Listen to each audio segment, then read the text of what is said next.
muling nanawagan si Vice President Sara Duterte sa International Criminal Court, ICC, na palayain ang kanyang ama na si dating Pangulong Rodrigo Duterte. Ito ay dahil sa humanitarian considerations. Giit niya na iniulat ng Inquirer, hindi makatao ang patuloy na pagkakakulong nito lalo na't nasa hindi maganda ang kalusugan ng dating Pangulo.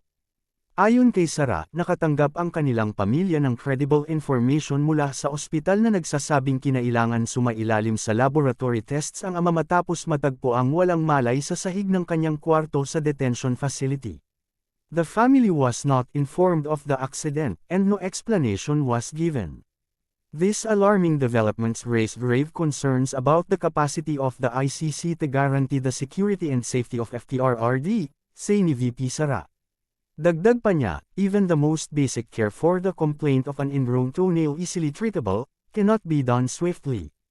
The ICC has persistently ignored the clear need for a 24-hour bedside caregiver. Patuloy niya, the continued detention of former President Duterte under such troubling conditions is not only unjust but inhumane. It amounts to punishment without having been convicted of any crime.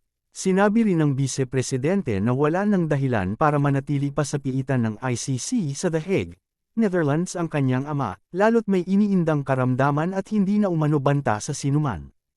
Ipinunto pa niya na hindi pinagbantaan ni Duterte ang mga testigo o complainant at wala rin itong balak manungkulan bilang alkalde ng Davao City kahit siya ang nanalo nitong 2025 midterm elections.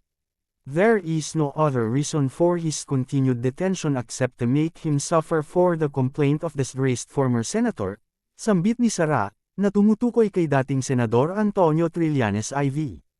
Saad pa niya, the ICC should act now to rectify this gross injustice and ensure that former President Rodrigo Roa Duterte is afforded the proper care and, ultimately, the humanitarian considerations he rightfully deserves. Bukod dito, muling binatikos ni VP Sara ang isinagawang welfare check ng gobyerno ng Pilipinas na, aniya, ay ginawa ng walang pahintulot ng kanilang pamilya. Ayon sa Vice Presidente, ang naturang welfare check ay nothing less than an abuse of power against a vulnerable individual. To deprive an elderly man, abducted, denied his rights under Philippine law, and subjected to surveillance disguised as welfare checks, of basic dignity and proper care is not justice. This is cruelty, wika niya. Magugunit ang nauna ng sinabi ni VP Sara na sina Pangulong Bongbong Marcos, ang kanyang administrasyon, at ang ICC ang naglalagay sa panganib sa buhay ni dating Pangulong Duterte matapos ang naturang welfare check. Samantala, depensa naman ng Department of Foreign Affairs, DFA, ang isinagawang welfare check ay bahagi ng tungkulin nito sa ilalim ng Vienna Convention on Consular Relations at mga umiiral na batas ng Pilipinas para pangalagaan ang kapakanan ng mga Pilipinong nakakulong sa ibang bansa.